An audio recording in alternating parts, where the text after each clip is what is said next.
ஆண்டவர்களோடு இருப்பாராக.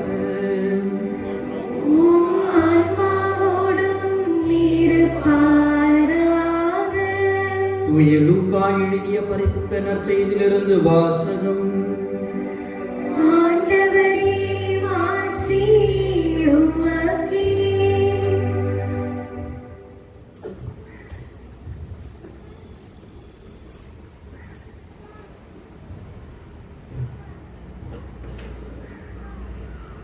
லூக்கா நற்செய்தி அதிகாரம் 12 இறைவசனங்கள் 15 முதல் 21 முடிய. அக்காலத்தில் இயேசு மக்கள் கூட்டத்தை நோக்கி, எவ்வகை பேராசைக்கும் இடம் விடாதவாறு எச்சரிக்கையாயிருங்கள். மிகுதியான உடைமைகளை கொண்டிருப்பதால் ஒருவருக்கு வாழ்வு வந்துவிடாது என்றார். அவர்களுக்கு அவர் ஓர் உவமையை சொன்னார். செல்வனாயிருந்த ஒருவனுடைய நிலம் நன்றாய் விளைந்தது. அவன், நான் என்ன செய்வேன், என் விளை பொருள்களை சேர்த்து வைக்க இடமில்லையே என்று எண்ணினான். ஒன்று செய்வேன், என் களஞ்சியங்களை இடித்து இன்னும் பெரிதாக கட்டுவேன். அங்கு என் தானியத்தையும் பொருள்களையும் சேர்த்து வைப்பேன். பின்பு, என் நெஞ்சமே, உனக்கு பல்லாண்டுகளுக்கு வேண்டிய பல வகை பொருள்கள் வைக்கப்பட்டுள்ளன. நீ ஓய்வெடு, உண்டு குடித்து மகிழ்ச்சியில் திளைத்திடு என்று சொல்வேன் என்று தனக்குள் கூறிக்கொண்டார். ஆனால் கடவுள் அவனிடம், அறிவிலியே, இன்றிரவே உன் உயிர் உன்னை விட்டு பிரிந்துவிடும். அப்பொழுது நீ சேர்த்து வைத்தவை யாருடையவை ஆகும் என்று கேட்டார். கடவுள் முன்னிலையில் செல்வம் இல்லாதவராய் தமக்காகவே செல்வம் சேர்ப்பவர் இத்தகையோரே. ஆண்டவரின் அருள்வாக்கு.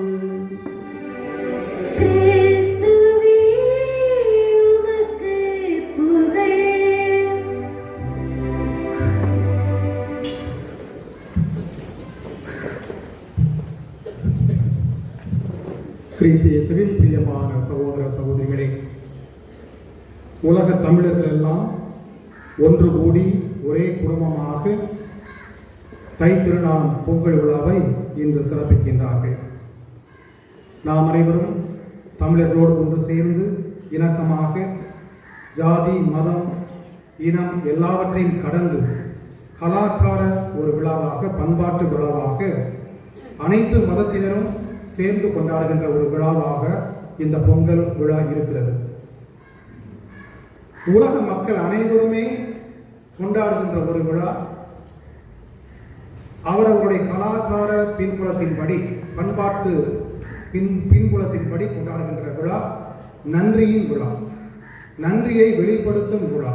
ஆக இந்த பொங்கல் விழா மட்டுமல்ல, அண்டை மாநிலங்களிலே கொண்டாடுகின்ற ஓணமாக இருக்கலாம், உகாதியாக இருக்கலாம், மகர சங்கராந்தியாக இருக்கலாம், எந்த விழாவாகவும் இருந்தாலும் சரி, அதனுடைய மைய செய்தி என்னவென்றால் நம்முடைய நன்றி பெருக்கை வெளிப்படுத்தும் விழா.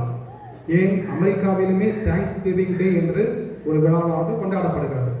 அதாவது விவசாயத்தோடு தொடர்புடைய ஒரு விழா, அறுவடையின் விழா. அறுவடை முடிந்த ஆடிப்பட்டம் தேடி விதை என்ற பழமொழிக்கு ஏற்ப ஆடிப்பட்டம் விதைத்தது என்று தை மாதம் முதல் நாளிலே அதனுடைய விளைச்சலை பெற்று புதிய நெல்லை உற்பத்தி செய்யப்பட்ட அந்த புதிய நெல்லை அரைத்து அரிசியாக்கி புதிய பானை வைத்து புதிய அடுப்பை வைத்து புதிதாக பொங்கலை செய்து மகிழ்ச்சியோடு தங்களுடைய நன்றியை சூரியனுக்கும் சரி கடவுளுக்கும் சரி அதை அர்ப்பணித்து கொண்டாடுகின்ற ஒரு மகிழ்ச்சியின் விழாதான் இந்த பொங்கல் விழா. இந்த விழாவை நாம் இந்த திருப்பலியின் வழியாக நாம் சிறப்பிக்கின்றோம்.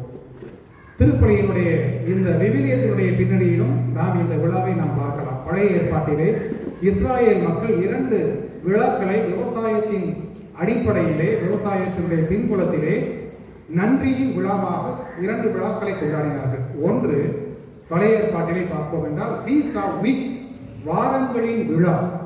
வாரங்களின் விழா என்று சொல்வது, அதாவது புதிய ஏற்பாட்டிலே பெந்தகோஸ்து விழா, தூய ஆவியாருடைய விழா அல்ல, பெந்தகோஸ்து விழா என்று அது அறியப்படுகிறது. இது என்ன விழா என்றால், இஸ்ராயேல் மக்கள், நாம் பழைய ஏற்பாட்டை படிக்கின்ற போது நமக்கு தெரியும், இஸ்ராயேல் மக்கள் அடிமைகளாக எகிப்திலே வாழ்ந்தார்கள். அவர்கள் ஆடு மாடுகளை மேய்த்தார்களே தவிர ஆடு மாடு காரணம் அவர்கள் அடிமைகள், அவர்களுக்கு என்று நிலம் இல்லை. எனவே கடவுள் வாக்குறுதி அளித்தது போல மோயிசன் வழியாக அந்த எகிப்தினுடைய அந்த பார்வோன் மன்னனிடமிருந்து அவர்கள் மீட்கப்பட்டு பாலும் தேனும் பொழிகின்ற கானான் தேசத்திற்கு அவர்கள் வழிநடத்தி செல்லப்படுகிறார்கள். அங்கே கானான் தேசத்திற்கு சென்ற பிறகு ஆடு மாடு மேய்த்தவர்கள் விவசாயம் செய்ய ஆரம்பிக்கின்றார்கள். விவசாயம் செய்ய ஆரம்பித்ததென்றால் நம் நாட்டிலே அரிசி விளைவது கூட அங்கே கோதுமையை அவர்கள் பயிரிடுகிறார்கள். கோதுமை மட்டுமல்ல, எல்லா காய்கறிகளையும் பயிரிடுகிறார்கள். பயிரிட்டு அவர்கள் அங்கே இந்த விளைச்சலை பெற்றவுடன் அறுவடை முடிந்த பிறகு இவற்றையெல்லாம் முதற் கனிகளை ஆண்டவருக்கு அர்ப்பணித்து அவர்கள் கடந்த காலங்களில் இறைவன் தங்களுடைய மூதாதையர்களுக்கு இறைவன் செய்த அனைத்து நன்மைகளையும் நினைவு கூர்ந்து அவர்கள் நன்றி கூறுகின்ற விழாவாக இந்த வாரங்களின் விழாவானது கொண்டாடப்பட்டது. இன்னும் யூதர்கள் அதை கொண்டாடி கொண்டுதான் இருக்கிறார்கள். இரண்டாவது விழா ஃபீஸ்ட் ஆஃப் டபர்னாக்கிள்ஸ் என்று சொல்லக்கூடிய கூடார திருவிழா. கூடார திருவிழா என்று சொன்னால் கூடாரங்களை அடித்து அவர்கள் மோயிசன் வழியாக அவர்கள் மீட்கப்பட்டு பாலை வனத்திலே வருகின்ற போது அங்கே கூடாரங்களை அடித்து அவர்கள் தங்கியிருந்தார்கள். எனவே இன்றும் அந்த கூடார திருவிழா கொண்டாடப்படுகிறது என்றால் இந்த கானான் தேசத்திலே வந்த அந்த இஸ்ராயேல் மக்கள், யூத மக்கள் அவர்கள் என்ன செய்கிறார்கள் என்றால் தங்களுடைய அந்த மூதாதையர்கள் கூடாரம் அமைத்து அவர்கள் வாழ்ந்தார்கள். கடவுள் அவர்களை வழிநடத்தி எவ்வாறெல்லாம் கஷ்டப்பட்டு இந்த பாலைநிலத்திலே 40 ஆண்டுகளாக வழிநடத்தப்பட்டார்கள் என்பதையெல்லாம் நினைவு கூர்ந்து நன்றி கூறுகின்ற ஒரு விழா. அந்த சமயத்திலே அவர்கள் பயிரிட்ட அந்த திராட்சை பழங்களுடைய விளைச்சல் அப்போது இருக்கும். குறிப்பாக திராட்சை பழங்கள், அந்த அத்தி பழங்கள், ஒலிவ மரத்தினுடைய அந்த விளைச்சல், இவையெல்லாம் அந்த காலத்திலே அந்த விளைச்சலை எல்லாம் பெற்று அவர்கள் அவற்றையெல்லாம் இறைவனுக்கு படைத்து இறைவனுக்கு நன்றி கூறிய ஒரு விழா. ஆக குறிப்பாக இஸ்ராயேல் மக்கள், யூத மக்கள் பழைய ஏற்பாட்டிலே ஆண்டவருக்கு தங்களுடைய நன்றியை வெளிப்படுத்தக்கூடிய ஒரு விழாவாக இந்த 2 விழாக்களும் கொண்டாடப்பட்டன. இதே போல்தான் இதனுடைய பின்னணியில் தான் நாமும் இன்று இந்த பொங்கல் விழாவை சிறப்பிக்கின்றோம். அது ஒரு நன்றியின் விழா. நன்றியின் விழா என்றால் நம்முடைய தமிழ் மக்கள் இந்த மாதத்திலே அறுவடையை பெறுகிறார்கள். ஆடிப்பட்டம் விதைத்த அந்த பயிர் இப்போது தை மாதத்திலே அதனுடைய விளைச்சலை பெற்று அதற்கு ஆண்டவருக்கு நன்றி செலுத்துகின்ற ஒரு விழாவாக கொண்டாடுகிறார். ஒவ்வொரு மதத்தினரும், இந்துக்கள் அவருடைய பாணியிலே கொண்டாடுகிறார்கள். கிறிஸ்தவர்கள் அந்தோனியா பொங்கல் என்று சொல்லி கொண்டாடுவார்கள்.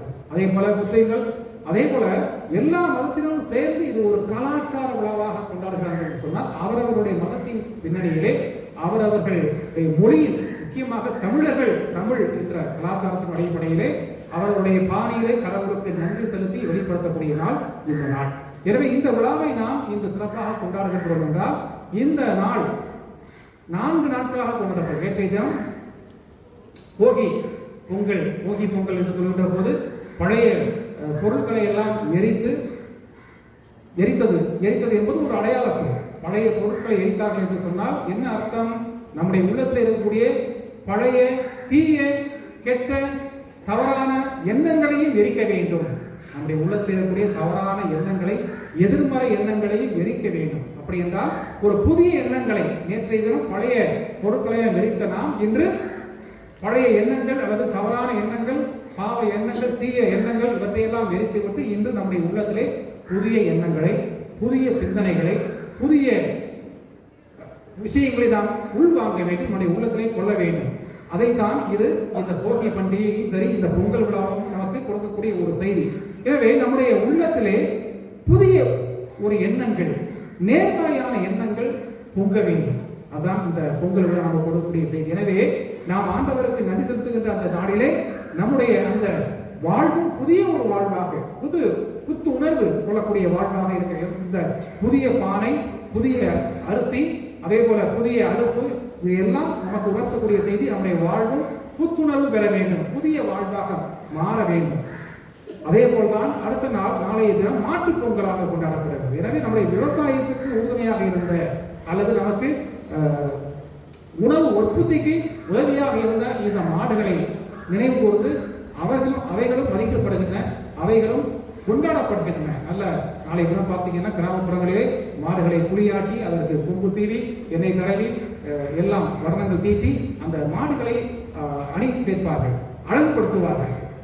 அதாவது மாடுகள் மனிதர்களோடு சேர்ந்து இந்த விவசாயத்துக்கு உறுதுணையாக இருந்தன என்பதை கொண்டாடி மாடுகளையும் மாட்டுப் பொங்கலானது கொண்டாடப்படுகிறது. அது மட்டுமல்லாமல் அடுத்த நாள் காணும் பொங்கல், அதாவது நமக்கும் உறவினர்களுக்கும் நண்பர்களுக்கும் இடையே இருக்கக்கூடிய உறவுகளை புதுப்பித்துக் கொள்கின்ற வகையிலே மற்றவர்களை போய் சந்தித்து நம்முடைய உறவுகளை புதுப்பிக்கக்கூடிய ஒரு காணும் பொங்கலாக அல்லது திருவள்ளுவர் தினமாகவும் அது கொண்டாடப்படுகிறது. இவ்வாறு 4 நாட்களும் ஆக கொண்டாடப்படுகின்ற இந்த விழாவிலே இந்த நாளிலே நாம் நம்முடைய விவசாயிகளை, உழைப்பாளர்களை, உழைக்கின்றவர்களை நாம் நினைவு கொள்கிறோம்.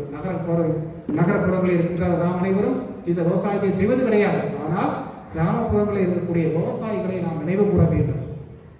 ஒரு பழமொழி சொல்வார்கள், விவசாயி சேற்றில் கால் வைத்தால்தான் நாம் சோற்றில் கை வைக்க முடியும்.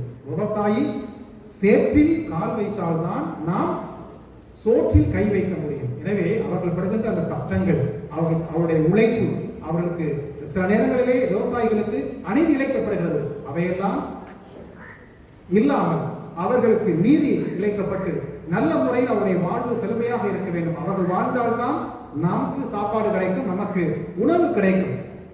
அந்த காலத்திலே நாங்கள் எல்லாம் சிறு பிள்ளைகளாக இருக்கின்ற போது போராட்டம், விவசாயிகள் போராட்டம் நடக்கும். அப்போது சொல்லக்கூடிய அந்த வார்த்தை எனக்கு இன்னும் நினைவிலே இருக்கிறது.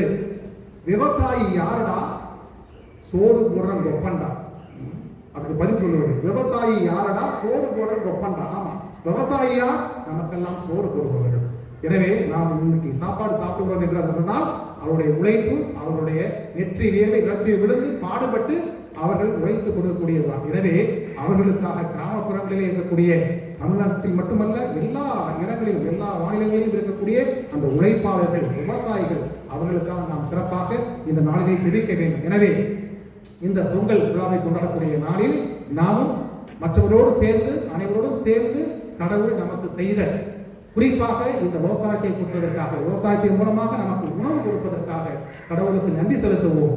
அதே வேளையிலே இந்த நம்முடைய உள்ளம் நன்றி பெருக்கால் பொங்க வேண்டும். பொங்கல் என்றால் பொங்க வேண்டும். கோபத்தில் பொங்கக்கூடாது, பொறாமையில் பொங்கக்கூடாது, மாறாக அன்பில் பொங்க வேண்டும். நம்முடைய உள்ளம் அன்பால் பொங்க வேண்டும், மகிழ்ச்சியால் பொங்க வேண்டும், நல்ல உறவிலே நாம் பொங்க வேண்டும். எனவே நம்முடைய உள்ளங்களும் சரி, நம்முடைய இல்லங்களும் சரி, அன்பிலும் மகிழ்ச்சியிலும் பொங்க வேண்டும் என்று இறைவன் நம்ம ஒவ்வொருவரை விரைவாக ஆசீர்வதிக்க வேண்டும் என தொடர்ந்து இந்த திருப்பலியை